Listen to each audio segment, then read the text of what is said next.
Tudo o que movimenta a nossa cidade, você ouve aqui. RN Dia Londrina. Olá, muito bom dia para você que segue bem informado aqui na Jovem Pan News Londrina. Hoje, quinta-feira, 29 de dezembro de 2022. Eu sou Raquel Rodrigues e está no ar o RIC Notícias Dia Londrina. Bom dia, Vinícius Buganza. Bom dia, Raquel Rodrigues. Um bom dia ao nosso ouvinte, que pode ser também nosso telespectador. É só acessar a nossa live Jovem Pan, Grupo RIC, Jovem Pan, Grupo RIC. Por lá você pode acompanhar o nosso programa também em imagem, interagir com a gente através do nosso chat. E tem também o nosso Instagram, JP News LDNA, Jovem Pan News Londrina.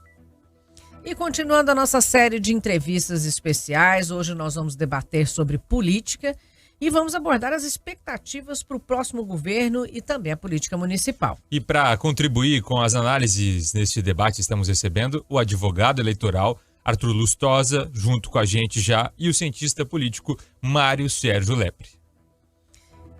Bom dia para vocês. Bom dia, Arthur, doutor Arthur. Bom dia também ao Mário Sérgio Lepre. E eu vou começar com o professor Lepre. O ano de 2022 foi bem intenso na política, né? Com eleição, articulações, diversas surpresas aí nos resultados eleitorais. Para 2023, você acredita que a situação deve se acalmar ou a gente vai ter um ano fervilhante também? Bom dia, Raquel. Bom dia, Vinícius. Bom dia, Arthur. Querido Arthur aí tá aí também. Então, eu peço aí estou segurando aqui o celular, né? E não deu para conectar com o computador, mas eu acho que está dando para ouvir. Tá bom. Então, a sua voz sumiu um pouco. Talvez esteja com a mão em cima do som. Pode ser. Agora sim, né? Perfeito. Agora sim? Então é porque eu estou tentando segurar para não ficar tremendo muito, né? Mas vamos lá, vamos para o que interessa. A expectativa para 2023, ela, de uma certa forma, ela não é das mais auspiciosas, né? Por quê? Porque a gente está tendo um modelo de política que se percebe retroagindo. Como assim? Nós percebemos que o governo que foi eleito aí é um governo que trabalha naquilo que a gente sempre teve no Brasil, que é essa política de troca, né, de favores e etc. E aí a gente já percebeu, durante o mês de dezembro, aquilo que foi o mote do que vai ser feito no ano de 2023. O que vai ser feito no ano de 2023? Na verdade, é aquela política em que você tem um Estado muito grande, um Estado que é praticamente aquele que, vamos dizer assim, ele é o grande feitor, né, das políticas econômicas. Então, é aquele que controla tudo, é aquele que prefere aumentar a arrecadação, prefere cobrar impostos, prefere um pouco mais de inflação, em detrimento do desenvolvimento econômico, né? Em detrimento daquilo que seria o desenvolvimento do plano da sociedade civil. Então é isso que a gente percebe, né? A gente percebeu aí a aprovação de uma PEC, essa PEC, que eles chamam de PEC da transição, mas que é uma PEC que permite gastos, né? Então, gastos que serão controlados por políticos. Uhum. Então, não tem a arrecadação para isso. Mas não interessa, porque o que interessa é gastar, e obviamente que aí entra todo o verniz de interesses e trocas de favores, etc. Então, nós vamos ter esse ano que se inicia, basicamente, uma vinculação daquilo que seria o interesse do Estado, né? Com o aumento de funcionalismo público também foi aprovado. Então, você tem aí o limite de teto, né? Foi muito para cima. Uhum. Então, gastos em excesso. E eu não acredito que esses gastos serão gastos que realmente interessam para a sociedade. Eu acho que se dispersaram muito mais na corrupção, né? Professor, a gente vai voltar a falar da PEC, do teto, né? Mas eu queria agora saber a opinião do professor Arthur. O senhor concorda? Também se fala muito que é preciso olhar para os pobres, precisa recuperar algumas políticas públicas, né? Como é que o senhor vê, professor Arthur, esse cenário de 2023? Bom dia, Raquel. Bom dia, Buganza. Bom dia, meu professor e orientador, Mário Sérgio Lepre. Um prazer imenso estar aqui dentro dessa manhã com vocês. Eu penso que, de fato, o governo, em relação a 2023, ele já começou. Nós tivemos já uma série de movimentações nos bastidores, tanto no aspecto do poder legislativo como poder executivo, inclusive uma negociação em relação ao próprio aspecto desta PEC, que diz respeito à PEC da transição, e vejo que, na realidade, penso que nós temos 4 desafios, o governo tem 4 desafios muito claros. O primeiro diz respeito ao aspecto da coalizão, se faz necessária, tendo-se em vista o modelo presidencialista que nós adotamos no nosso sistema desde a Constituição de 1889. Um segundo desafio diz respeito às questões de como o Congresso Nacional recepcionará as decisões do Supremo Tribunal Federal, sobretudo 2 decisões que nós discutiremos, o orçamento secreto e o aspecto da liminar em relação ao Bolsa Família, que saiu essa semana também, e penso eu também que a gente tem que colocar em pauta o aspecto do orçamento participativo, que foi uma bandeira estabelecida dentro da propaganda eleitoral, como isso vai funcionar e qual o direcionamento que o futuro governo, vai adotar em relação a qual frente ampla que vai governar o Brasil. Se diz respeito à frente ampla que esteve ali dentro de toda a movimentação no período da campanha das eleições, ou se vai ser essa frente ampla que está aparecendo para nós dentro de figuras já conhecidas que diz respeito muito mais a uma frente ampla parlamentar do que propriamente uma frente ampla civil, e acho que esses pontos são os principais pontos de discussão nesse momento. Para quem está chegando agora, nós estamos fazendo um debate hoje especial na Jovem Pan News Londrina, né, com o advogado eleitoral Arthur Lustosa, também o cientista político Mário Sérgio Lepre, e eu vou colocar mais um assunto aqui para debate, a gente falar um pouquinho sobre a decisão do Supremo que proibiu o orçamento secreto durante aí, os últimos dias. Primeiro com o professor Lepre, qual é o impacto disso para esse próximo ano de governo do presidente Lula? Isso vai facilitar as negociações com o Congresso ou não? O que muda, Lepre? Vinícius, na verdade, o orçamento secreto era uma forma que o Congresso Nacional tinha de simplesmente, com o relator, disciplinar para onde vai o recurso. Então, o recurso que, na verdade, está no orçamento, mas, por exemplo, tem lá um recurso para a saúde. Então, o recurso para a saúde está na rubrica, e aí o relator, ele simplesmente trabalhava junto com os deputados para indicar para onde queria esse recurso. Então, na verdade, é como se fosse o próprio parlamentar dirigindo, né, aquele recurso do orçamento de saúde para aqueles interesses que ele tem. Então, isso não ficava dentro do Ministério da Saúde, né? Então, o orçamento secreto permitia isso, dava uma margem de manobra muito grande para o parlamento. Isso é obra do Rodrigo Maia, lá em 2020. Foi ele que criou essa ideia, né? Para dizer que o Congresso Nacional é quem seria o responsável exatamente para a direção dos recursos da administração. Então, é como se fosse um semi-presidencialismo, o modelo, né?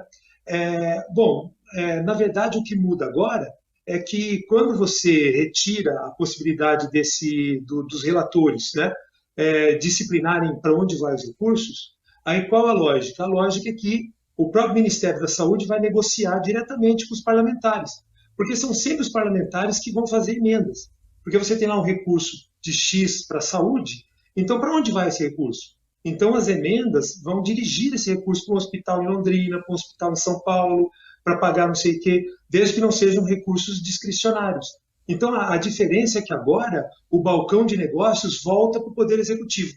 Então, o Poder Executivo agora é que vai negociar com o Parlamento, aí os deputados vão fazer aquela barganha, né? Então, é isso que volta àquilo que era antes de 2020, que foi quando criaram o tal do orçamento, que eles chamam de orçamento secreto, né? Que, na verdade, é chamada emenda de relator, né? Porque o relator é que conversava com os deputados e disciplinava para onde ia os recursos. Então, orçamento secreto, você não conhecia exatamente quem eram os deputados que estavam ali barganhando, né? É por isso que deram esse codinome, né? Na época do Bolsonaro, até porque para pegar no pé do governo, né? Para dizer que ali estava a corrupção e etc. e tal. Mas o que muda agora é que o balcão de negócios volta para o Poder Executivo, e aí o Poder Executivo é que vai e não vai mudar nunca isso, tá? Junto com os deputados, junto com os líderes, é ali que vai barganhar recurso para comprar ambulância, aí vai ter lá a empresa que vende ambulância, que é amiga do deputado, e etc. e tal. Isso aí é normal, vai acontecer e, obviamente, agora esperamos, né, que as coisas caminhem em determinadas direções que não sejam essas do fisiologismo, mas eu acho muito difícil, principalmente agora com o governo do PT. Eu acho muito difícil que se mude o direcionamento da política no Brasil. Professor Arthur, o senhor que é da área aí de direito, o Supremo Tribunal Federal deve deixar de ter um protagonismo tão intenso como ele teve nos últimos 4 anos. O senhor tem essa impressão ou não? Ele ganha força agora? Sou eu que esse protagonismo do Supremo Tribunal Federal, ele ascende já há algum tempo e penso que, na realidade, esse protagonismo deveria diminuir, mas, na verdade, eu acho que eu não vejo esse movimento de uma forma tão recente. Principalmente por essas decisões recentes que nós tivemos, tanto no aspecto do orçamento secreto, quanto do aspecto também da liminar referente ao Bolsa Família, que já traz um direcionamento em relação às próprias negociações dentro da coalizão necessária.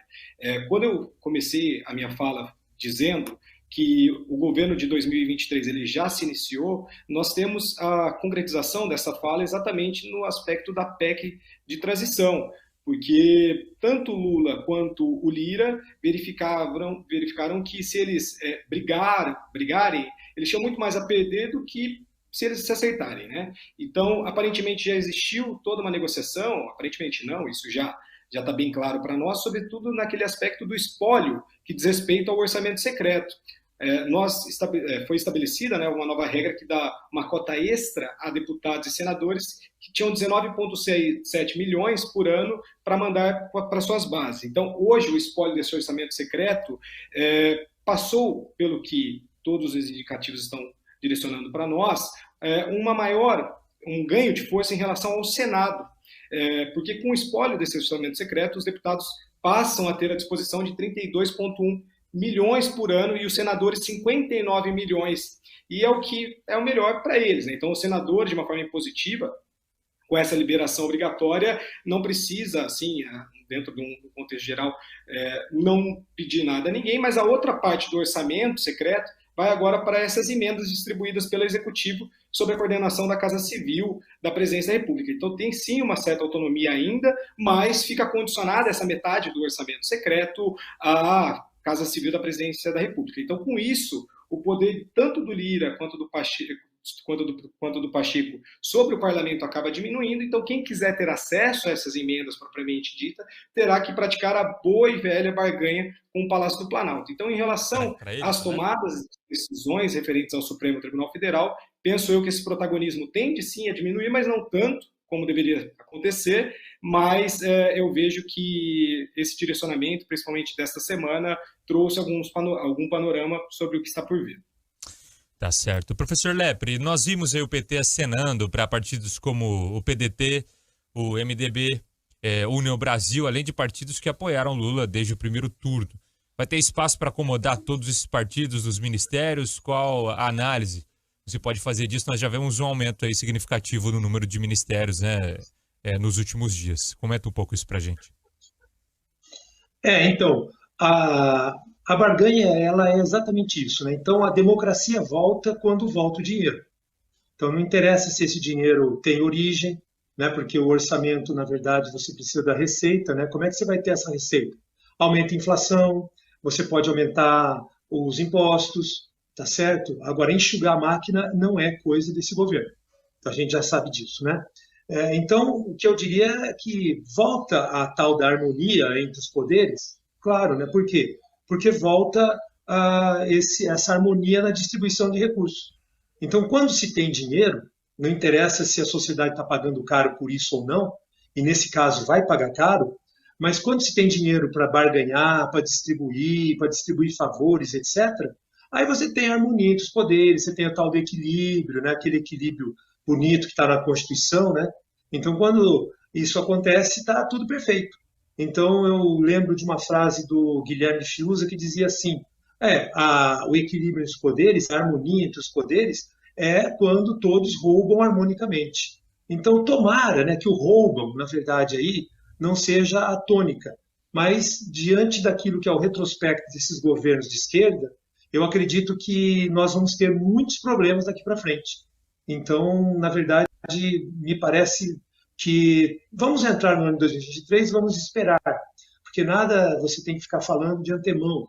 Mas eu não vejo, assim, com bons olhos essa política de barganhas excessivas. Quando você tem o aumento, né, do teto, na verdade, o furo no teto de gastos, com uma grande distância daquilo que seria necessário para pagar o Bolsa, que eles vão chamar de Bolsa Família. Né? Bolsa Família seria 70 bilhões. Então, na verdade, são quase 200 bilhões. Então, todo esse restante aí é exatamente a tal da harmonia entre os poderes. Então, por isso que foi aprovado, por isso que você tem aí já o Arthur Lira, né, o PP e todos esses partidos fisiológicos já todos contentes. Por quê? Porque, sem dúvida alguma, haverá a tal da distribuição do butim. E isso não é bom para o Brasil. Então, se não é bom para o Brasil, a gente tem que ficar com o pé atrás. Vamos ver, né? Sim. Bom, vamos falar dos vices, né? No caso agora do Geraldo Alckmin, ele teve um protagonismo nesse período de transição e existe uma expectativa aí para o posicionamento dele durante o governo. O que vocês acham? Como é que vai ser esse comportamento de vice agora? Quer começar, Léo? Eu? De novo? Então vamos lá. O Arthur vai na sequência. O Arthur da sequência aí, né? Vamos lá. Eu acredito que o Alckmin, ele entra no governo, na verdade, era um indivíduo que não teria chance nenhuma de ser protagonista em eleições majoritárias, no nível federal. Então, viu essa possibilidade junto ao Lula e agarrou essa oportunidade. A grande vantagem de ser vice é porque vice não pode ser demitido. Então, não sei, né, mas a gente pensa que esse governo ele já começa e pelo histórico dos dois e pelo ajuntamento que foi feito, nas primeiras dificuldades, que sempre haverá dificuldades, né? Vamos imaginar aí aumento de inflação, questões de dificuldades no que diz respeito a algumas questões de popularidade, etc. e tal, que podem sim acontecer, e eu acredito até que vão acontecer. Então, esse aí talvez seja a possibilidade do vice começar a querer fazer uma certa um corpo mole ou aquilo que seria a espera. A espera para, de repente, sim, poder se colocar como opção para alguma coisa. Eu não acho que isso seja aí algo que esteja no farol do Alckmin, não sei, né? Mas que se ele pensou em ser vice com interesse em, de repente, ser apoiado pelo Lula em 2026, ele pode tirar o cavalinho da chuva, porque o PT não costuma fazer isso, tá? O PT não costuma entregar assim, vai ser o candidato do governo em 2026. Se ele pensa isso, não acredito que vai ser contemplado. Então, eu acredito que vamos ver o andamento da situação, como é que vai ficar o governo, para ver quais serão os posicionamentos do Alckmin, tá certo? Por quê? Porque não é uma chapa que tenha uma coesão, assim, vamos dizer, de interesses, não está? Então, esse é um ponto que a gente deixa aí na interrogação. Arthur, o que você acha desse casamento? Eu penso que, na realidade, eu já tinha até colocado no começo também, que esse é um dos grandes desafios sobre o próximo governo, sobretudo qual é o direcionamento que ele vai adotar. Se ele vai adotar uma frente ampla civil, uma frente ampla parlamentar. Penso eu que, dentro de um início, principalmente no aspecto da campanha, duas mulheres tiveram um protagonismo interessante dentro de uma análise geral, que foi a Simone Tebet e a Marina Silva, que foram, sem sombra de dúvidas, a face, né, mais pública e significativa dentro da campanha. Só que hoje, na formação do governo, nós estamos verificando um movimento de uma formação dos ministérios, uma formação das secretarias, para que a chapa eleita governe. Então, nós podemos realizar uma dicotomia daquilo que nós podemos dizer de frente ampla civil e uma outra que diz respeito a uma frente ampla parlamentar. O aspecto qual direcionamento o próximo vai ter? Porque parece-me que, até o momento, essas duas figuras que tiveram um papel importante dentro do processo legislativo, elas não se posicionaram se elas serão ministras ou não. E se esta frente ampla civil for colocada de escanteio, existe sim uma chance de ambas, tanto a Simone Tebet quanto a Marina Silva, ficarem de fora do governo. Ou por elas não serem convidadas, ou por serem convidadas de forma que seja mais uma artimanha do que um convite propriamente feito. E isso seria ruim, né? Porque aí sim é o PT sendo apenas o PT. Então parece-me que pode ser um grande erro, se for concretizado, essa deixada de escanteio dessas duas figuras que foram importantes dentro do processo legislativo. Então, essa viabilidade de governo não se constrói apenas com a relação entre executivo e legislativo. O que nós vimos é que cada vez mais a população brasileira, e mais especificamente a sociedade civil organizada em instituições, movimentos e coletivos, desempenham um papel fundamental na política brasileira, seja na formulação, seja na implementação ou na fiscalização dessas políticas públicas que estarão presentes dentro do próximo governo. Então, sem lideranças em que parte da população se identifique representado dentro do governo executivo, virá à mente de muitas pessoas a impressão de que o governo que se foi não era tão ruim assim. Então, isso vai acontecer de uma maneira a partir de um posicionamento em relação aos ministérios, e penso eu que a chapa, né, esse aspecto que o Alckmin tem uma importância e relevância exatamente nesse ponto de diferenciar essa frente ampla parlamentar ou dessa frente ampla civil. No meu ponto de vista, é necessário essas duas mulheres, que foram tão importantes no processo legislativo, estar presentes de uma forma funcional dentro do próximo governo.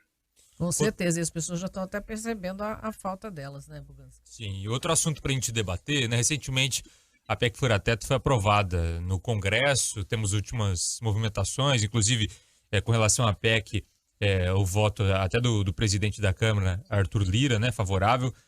E dentre outras movimentações que aconteceram no Congresso e também no Senado, eu queria que vocês dois fizessem uma avaliação do que vocês acreditam que seja essa relação do governo federal com o Senado e com o Congresso para o próximo ano. Vocês acreditam que o governo vai ter facilidades na aprovação de matérias?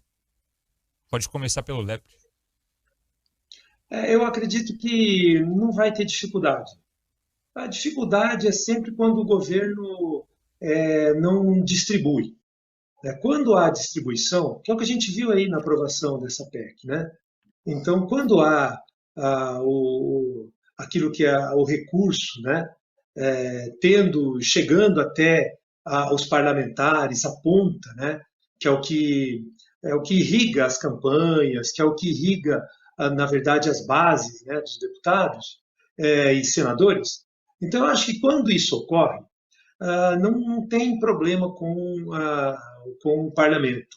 Então, é claro, né, o parlamento, em alguns momentos, não vai aceitar tudo, tá certo? Mas me parece que esse governo tem uma vantagem, que é a atuação do Supremo Tribunal Federal a favor.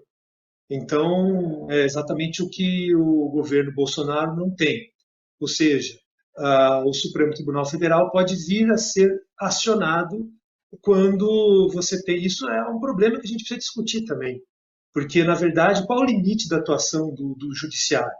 Então, esse é um ponto que me parece que foi exacerbado nos últimos tempos, e que agora, né, em 2023, me parece que será uma posição diferente. Por quê? Porque a impressão que eu tenho é que o Poder Judiciário estará junto ao Poder Executivo. E aí, a contraposição seria o Poder Legislativo. Só que o Poder Legislativo ele trabalha muito nessa lógica do recurso. Então, a gente sabe disso, né? O Congresso Nacional ele está perfeitamente condizente com o governo se você está tendo o azeite, que é exatamente esses recursos em excesso que estão aí permeando né, o orçamento e etc. e tal, a gastança, né? Por isso que alguns chamam de PEC da gastança. Por quê? Porque exatamente essa que é a harmonia, né? Então, me parece que não haverá problema se houver os recursos indo, né, para aquilo que é o desejo da política. Se são eficientes, se não são, isso aí a gente já está falando há algum tempo, né? Mas o fato é esse. Então, na sua pergunta, se haverá uma relação entre o Poder Executivo e o Legislativo, eu acredito que ela está bem focada nesta base. Então, pelo que a gente viu da aprovação da PEC, do aumento do funcionalismo, etc., eu não estou vendo muita dificuldade para o governo em tratorar. Então, né, tomara que isso não aconteça dessa forma como eu estou falando, né, tratorar. Mas é o que é a impressão que eu tenho. Se isso é saudável para a sociedade, eu digo que não. Mas que é aquilo que nós temos para hoje, é aquilo que nós temos para hoje. Então, vamos ver, né? Doutor Arthur, o senhor também pensa da mesma forma ou acredita que pode ser diferente? Não, eu penso de uma forma muito próxima ao professor Lepre. A proposta de emenda à Constituição, ela é discutida e votada em 2 turnos, né? Então, em cada casa do Congresso, penso eu que no Senado não existirá grande resistência e na Câmara, né, você precisa de 3/5, então 308 deputados. O Lula, ele inicia o seu 3º mandato, tendo o apoio oficial de 9 partidos do Congresso Nacional, que totalizam 139 parlamentares. Outras 2 legendas anunciaram que estarão na oposição, uma, inclusive, a principal bancada do Congresso, que é o PL, que tem ali 99 deputados. E os demais partidos com representação na Câmara ou no Senado se portarão de uma forma independente. Este que é o ponto, o aspecto da independência, né? Então, nós temos 220 parlamentares na Câmara que são independentes, ou seja, destes 220 deputados independentes, melhor dizendo, nós temos 59 do União Brasil, 47 deputados do PP e 42 deputados do MDB e mais 42 deputados do PSD. É exatamente aqui que entra exatamente o aspecto da coalizão. Nós temos 190 deputados exatamente nesse aspecto entre União Brasil, PP, MDB e PSD, que podem sim formar uma base do governo e aí ter a maioria, sobretudo, para aprovação de proposta de emenda à Constituição, o que mostraria aí sim uma força do governo. Então, com esta PEC, do orçamento, a PEC no contexto geral que nós estamos enfrentando dentro dessa semana, penso eu que não existirá grandes resistências, é claro, se a economia for bem, isso facilitará ainda mais o aspecto da coalizão governamental do próximo governo. Tá certo, então. Eu vou agradecer vocês dois nesse primeiro bloco, mas não saiam daí porque a gente vai fazer uma pausa rápida. Na sequência, mais bate-papo ainda sobre política, programa especial hoje, entrevistando e debatendo junto com o cientista político Mário Sérgio Lepre e também o advogado eleitoral Arthur Lustosa, eu, Vinícius Buganza, Raquel Rodrigues aqui na Jovem Pan News Londrina. A gente faz uma pausa rápida na sequência, vamos falar sobre o cenário também do nosso estado, né, Raquel, do Paraná e também da cidade de Londrina. Um intervalinho é rápido, não sai daí não, já a gente está de volta. Você está ouvindo RN Dia Londrina, na Jovem Pan News.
E voltamos com o nosso debate hoje aqui, trocando ideias sobre política, com o advogado eleitoral Arthur Lustosa Strozzi e também o cientista político Mário Sérgio Lepre. Agora, depois do intervalo, a gente vai falar um pouco sobre as questões locais, né, sobre o Paraná e Londrina. Nossa cidade perdeu a grande última personalidade política em destaque, né, que foi o senador Álvaro Dias. Ele foi derrotado nessa eleição. E eu queria perguntar o seguinte: qual foi o momento que Londrina perdeu totalmente o protagonismo político? Até pontuando, a gente já teve vários governadores, a gente teve uma expressão muito maior até na Câmara Federal, estadual, e hoje a gente tem esse papel assim acanhado, né? Em que momento vocês acham que tudo se perdeu aí, Arthur? Olha, eu gostaria de convidar o professor Mário Sérgio no primeiro momento para responder essa pergunta, porque eu gostaria de ouvir a resposta dele. Eu acho que é muito mais indicado. Lepre, é com você então, te passar a bola. Na verdade, Londrina não é que perdeu o protagonismo, né? Curitiba foi ganhando muito protagonismo, né? Então eu acho que a gente teve um passado mais glorioso, se é que a gente pode fazer essa afirmação, né? Então Londrina teve um passado, por isso que a gente se ressente um pouco desse histórico, né? É isso que me parece. Como assim? Lá na época vamos dizer assim, da época da década de 70, 80, Londrina tinha uma força política muito maior. Primeiro porque era uma cidade que elegia prefeitos, né? Na época, Curitiba não elegia prefeito. O prefeito da capital ele era indicado pelo governador. Isso era uma característica do regime militar. Então, as capitais e os municípios de fronteira, eles tinham a indicação do prefeito pelo próprio governador. Então, a política, vamos dizer assim, a política de eleição era feita nas cidades médias e grandes do interior do estado, né?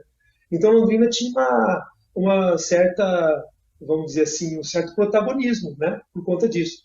Aí, depois, com a redemocratização, com a volta das eleições diretas, não só para presidente, como também para governador e prefeito de capitais, então a política ela acaba voltando, né, para a sua lógica normal, que é a capital. E a capital do estado do Paraná, ela acabou ganhando muita importância, por quê? Porque a partir do momento da construção da cidade industrial de Curitiba, então a capital ela passou a ter um destaque muito grande, tudo passou a ser vinculado à capital. Então a gente se ressente um pouco disso.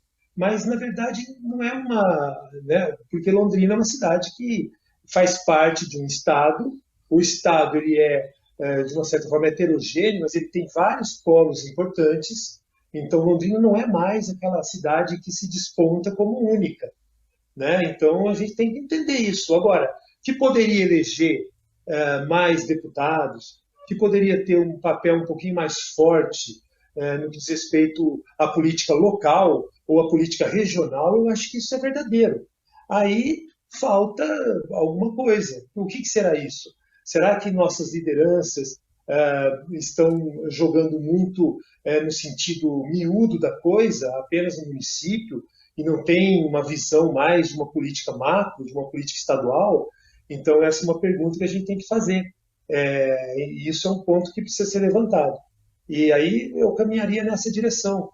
Entendo, sim, que Londrina poderia ter um protagonismo maior no que diz respeito à escolha de deputados federais e estaduais. Não estou dizendo senador, não estou dizendo governador, mas pelo menos ter uma base mais forte para que você tivesse mais deputados, tanto de Londrina como da região, né, sendo protagonistas importantes, deputados que aparecem no nível nacional.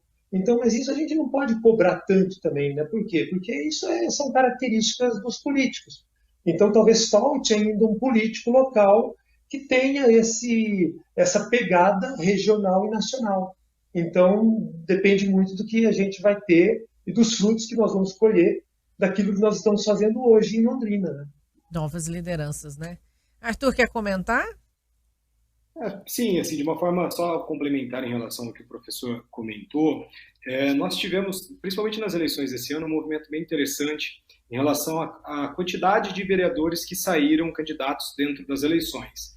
Dos nossos vereadores, 13 tentaram a eleição, 7 se lançaram como deputado federal e 6 como deputado estadual. E nenhum foi eleito. Então, isso indica que, claro, graças a algumas alterações, principalmente diz respeito às nossas leis eleitorais, foi necessária a candidatura desses vereadores para angariar votos, sobretudo com a extinção das coligações partidárias nas eleições proporcionais. Mas isso chama atenção, porque se pulverizando esse número de candidaturas, parece-me que acabou dificultando ainda mais a possibilidade de uma possibilidade de algum vereador ser alçado ao cargo de deputado, seja no contexto estadual, seja no contexto federal. Mas nós também tivemos uma votação aqui no nosso município bem expressiva em relação a candidatura federal, sobretudo do deputado Felipe Barros, que teve uma votação bem expressiva nas últimas eleições. Então, penso eu que ele talvez seja o grande nome que está aí aparecendo dentro do cenário. Vamos ver se mantém como oposição neste momento. E também eu vejo um segundo movimento que diz respeito à própria ausência da possibilidade do Kiref ter saído candidato em 2018, melhor dizendo, perdão.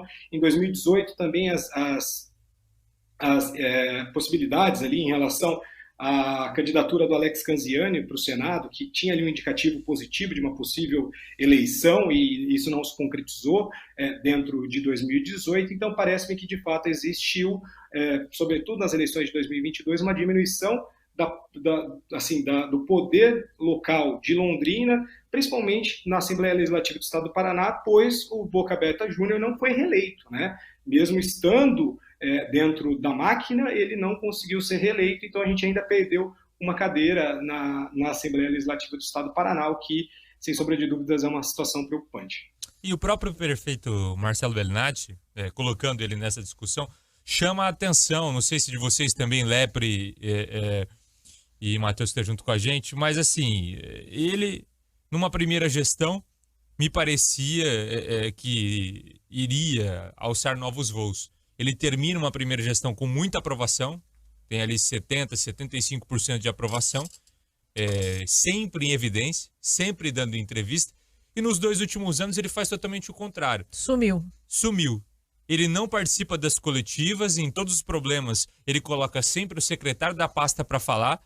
Hoje, aliás, nos últimos dias, quando foi indagado sobre a questão de problemas da cidade, na última entrevista que deu esse ano, praticamente, para falar sobre a questão da tarifa, não, tarifa de ônibus, quem resolve é CMTU. Sempre tirando dele da reta e colocando, Lepre, em discussão, para onde vai o Marcelo Bellinati? Será que ele tem alguma chance de tentar um governo do estado, tentar uma vaga como senador? Para onde iria o Marcelo Bellinati nesse momento, né, Raquel? Até se você quiser complementar a pergunta. Antes de passar a palavra para vocês, né, eu acho que o Arthur colocou uma coisa interessante, que essa falta de novas lideranças, né, expressivas, para assumir o protagonismo, né, porque não adianta também você querer assumir e não ter consistência para isso, né?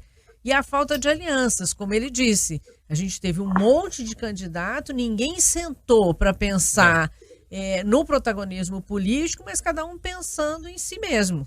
E aí a coisa se esvaziou, né? Nós tivemos, Arthur, 2 deputados em cima do mesmo caminhão, fazendo campanha para o mesmo cargo. Eu nunca tinha visto na vida. Uma coisa típica, né? Então, mas voltando aí para que vocês possam responder essa questão também do prefeito. O prefeito, na verdade, a gente já viu mais ou menos uma história como essa na época do Nedson Micheletti. O Nedson Micheletti também, no segundo mandato, ele começou a desaparecer. Ele começou a sumir, não aparecia mais, foi delegando coisas, a ponto de nem inaugurar mais obras. Eu me lembro na inauguração da Harry Prochet, né, que foi duplicada na época que ele era prefeito, não houve nem inauguração. Que é uma obra até foi importante, né, para a cidade, e outras obras também, que eu me lembro que ele sumia, não aparecia mais. Isso é algo que, como se foi, e o Kiref também, que o Arthur lembrou aí, que também foi um prefeito, foi um bom prefeito, mas vamos lá, o porquê de não dar continuidade àquilo que seria uma liderança política nascente. Né? Tudo bem, a gente entende algumas coisas, né? Questões pessoais, de trabalho, de família, de repente exige, né? A política é algo muito complicado. Por quê? Porque exige muito da pessoa, a gente sabe disso, né? Então, entrar na política é ir para a vida pública, é ter a sua vida praticamente esmiuçada, é ter posicionamentos atacados. Hoje, com as mídias sociais, a coisa é muito complexa. Por quê? Porque qualquer coisa que você fala, você tem um ataque muito grande. Muitas vezes até, vamos dizer assim, não de forma agressiva. E quem não sabe lidar muito bem com isso, sim, tem dificuldades na vida pública. Então, de repente, algumas lideranças elas podem ficar com alguns receios em relação a isso. Mas a política exige, sim, que o indivíduo ele seja protagonista. Então, se ele é alçado ao cargo de prefeito, há um protagonismo. Então, ele precisa se colocar, ele precisa aparecer, ele precisa liderar, ele precisa apontar caminhos, direções. Então, quando falta ao líder a apontar o caminho, então você desmobiliza tudo aquilo que é uma base que é construída. Então, nós tivemos essas dificuldades nos últimos tempos. E com o Marcelo Bellinati, vamos ver o que vai acontecer agora, porque ele não é candidato à reeleição, então o mandato dele termina em 2024, ele vai sinalizar o quê? E quem ele vai apontar como seu sucessor? Então, criar uma nova liderança, apontar velhas raposas, então Alex Canziani, etc. e tal, é isso que talvez faça com que a política de Londrina não se projete. Por quê? Porque ela acaba ficando nesse ambiente local, e muitas vezes esse ambiente local ele não faz com que o indivíduo, se ele não se colocar, se não houver exatamente o apontar o caminho, as coisas não vão acontecer automaticamente para ele. Então, e aí você acaba que Londrina perde com isso, né? Então, a gente gostaria que, sim, houvesse novas lideranças surgindo, mas lideranças que consigam, sim, fazer com que o seu legado, né, aquilo que representa, possa galgar outras esferas, que não só do município. Claro, isso tudo dentro de uma política bem feita, né? Sem essa lógica também de fazer política tratorando e se colocando, né, e comprando coisas, e de repente também fazendo aquela velha política que ninguém gosta disso, né? A gente gosta de lideranças que tenham credibilidade, que sejam legítimas e que consigam sim fazer com que o seu nome caminhe além dos círculos de Londrina, mas que com responsabilidade, com uma política bem feita, decente, porque política sempre será feita. E se ela sempre será feita, por que não por pessoas de Londrina? Então esse é um ponto que a gente tem que levantar, sim, sem dúvida. Arthur. Nas eleições de 2020, o Marcelo Bellinati ele foi o primeiro prefeito da história, né, a ser reeleito aqui no nosso município, com quase 70% dos votos. Então, fazendo uma comparação em relação ao governo do estado do Paraná, o Ratinho também teve aproximadamente 70% dos votos nas eleições desse ano. Isso não quer dizer que o Marcelo tenha chance numa possível candidatura ao governo, mas eu penso que, de fato, ele se estabilizar nesses próximos 2 anos, ter ali uma campanha proveitosa também para a pessoa que ele for indicar, porque provavelmente este é o movimento natural das coisas em 2024, pode ser que ele tenha uma possibilidade para alçar voos mais altos, podemos dizer assim. Ele já foi um deputado federal eleito com uma votação expressiva no ano de 2014, com aproximadamente 140 mil votos. Então, penso eu que ele tem uma possibilidade, sim, de ascensão, mas o aspecto é exatamente esse que o professor Mário Sérgio coloca para nós, né? No caso do Kiref, essa exposição pública fez com que ele se afastasse da política. Mas o Marcelo Bellinati já é um político de longa data. Ele foi eleito vereador aqui no município de Londrina em 2004. Então, já há bastante tempo ele exerce cargos públicos e políticos e, portanto, penso que o Marcelo Bellinati provavelmente seja a pessoa aí a ter uma possibilidade de reverter essa história dessa ausência de protagonismo, sobretudo no nosso município. E ainda falando no Bellinati, né, porque vocês tocaram num ponto importante aí, que é a sucessão. quem vem, né? A gente sempre teve aí nomes fortes, vamos falar aí dessa trajetória, o Sheida, Márcia Lopes, o deputado Rauli, mas a fila andou. Mas andou de um jeito estranho, né? Porque a gente não, se eu parar agora e falar assim, quem são os possíveis candidatos e que seriam reconhecidos pela cidade toda, ou grande parte dela, a gente não tem. Eles cogitam o secretário de saúde, a secretária de educação. Na oposição, a própria Amara Boca Aberta vinha Amara, como uma candidata, mas teve uma votação bem aquém do esperado. Sim. Né? Ela atingiu nem metade do que ela esperava. E o problema com a família, né? Porque ali quem arrastava o voto era o marido. Então, eles todos se elegeram na onda dele. E aí essa onda morreu na praia e atrapalhou tudo, né? Os planos deles. Então, a gente não tem nem na situação, nem na oposição, um nome que a gente fala, ó, fulano tá em campanha já, né? Como é que vocês estão enxergando isso? Todo mundo escondido e aí depois vai acontecer como aconteceu com o Kiref, sem ninguém para votar? Então, alguns se colocam, né?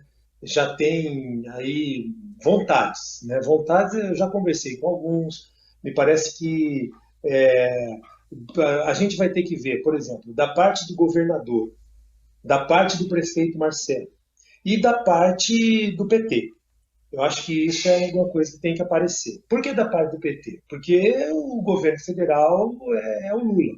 Então, pode ser que o Lula se acerte em algum ponto aqui em Londrina, né, para apoiar alguém, ou mesmo... Mas eu acho que o PT vai vir com um candidato. Né? A gente pode pensar aí, Lenir, alguém que o partido vai ainda cogitar e lançar. Ou algum apoio forte na esquerda. Então, eu acho que a esquerda vai ter um candidato até que pode vir a ter algum protagonismo.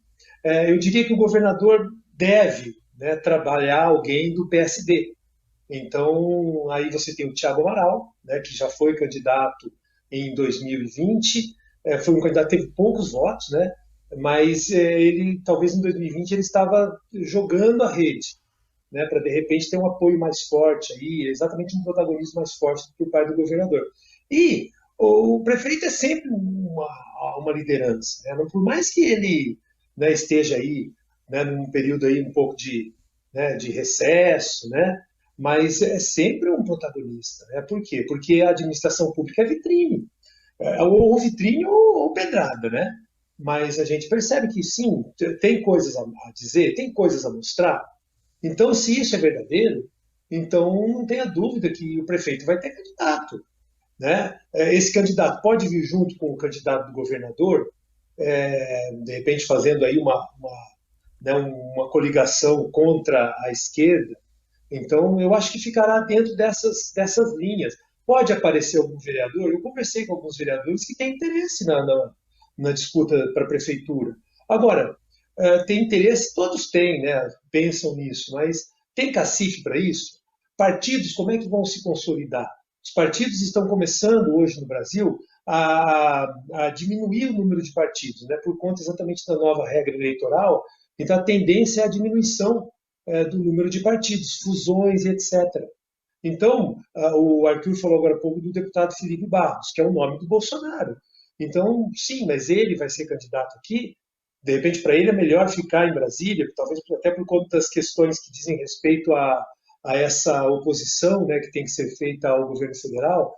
Então, mas quem será o candidato da ala bolsonarista? Estará junto com o candidato do governador? Então, essas são as questões que vão sendo debatidas e eu acredito que há partidos, sim, querendo lançar candidatos, mas as coligações serão mais fortes e vai depender muito, sim, desses três atores, prefeito, governador e o PT. Eu acho que não tenha dúvida que vai caminhar nessa direção. Arthur.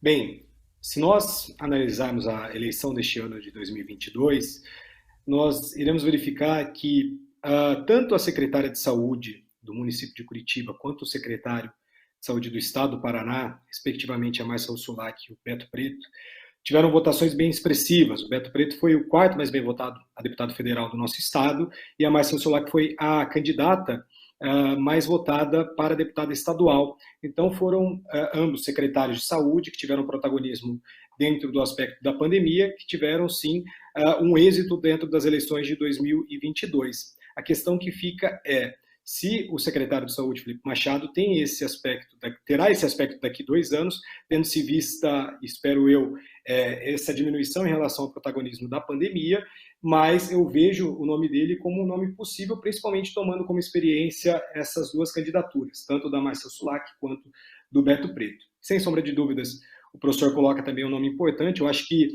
dentro daquela outra discussão que nós estávamos discutindo do protagonismo de Londrina dentro do nosso estado, o Felipe Barros é um nome interessante, porque o Felipe Barros ele foi o 3º deputado federal mais votado do Paraná. Então ele teve uma votação expressiva em Londrina, mas com 250 mil votos aproximadamente, ele teve uma votação também em outras cidades de uma forma bem expressiva também. Então eu acho que o Felipe Machado e o Felipe Barros são nomes que acabam aparecendo, e penso eu também, de forma concomitante ao professor, equivalente, ao professor Mário Sérgio, que o PSD deve lançar sim uma candidatura, tendo-se em vista o governador do estado, e penso também no nome de Thiago Amaral, que alterou de partido, no final do ano passado, do PSB para o PSD, e pode sim ter uma nova candidatura nas eleições de 2024. Bom, a gente tem pelo jeito aí muitos desenhos a serem feitos e num curto espaço de tempo, né? O que a gente sempre comenta quando a gente vê essa situação é isso, né? Em outras situações, os candidatos vão trabalhando 2, 3 anos antes, vão reforçando seus posicionamentos. E quando a gente fala dos deputados, não, porque eles estão em evidência o tempo todo, né? Ainda mais com tantas questões que aconteceram e projetos que foram lá na calada da noite, ou seja, foram cobrados, então eles estão sempre em evidência. Mas, por exemplo, os secretários aqui, nem tanto, né? É mais dentro das suas próprias áreas, no caso de saúde, de educação. Então é um caminho longo que precisa ser desenhado aí, né? E essa é a nossa curiosidade. Qual que é o desenho que eles estão pensando para que a gente chegue até essas eleições municipais? E não dá para deixar para a última hora, porque, por exemplo, o Kiref tinha uma aprovação enorme na época que ele saiu, tentou o Walter Orsi para substituí-lo ali, dizendo, eu estou apoiando ele, mas o Walter não tinha tanto traquejo político na época, né? Não foi bem nos debates. Uma retórica, acabou, né? Boa, assim, uma boa presença. Nos debates acabou sendo um fiasco e não conseguiu puxar essa aprovação do Kiref. Então, o Bellinati não pode não deixar muito para a última hora, que ele pode não ter essa facilidade, né, de puxar tantos votos assim. Exatamente, ainda tem muita coisa aí. Bom, tá todo mundo sério aqui.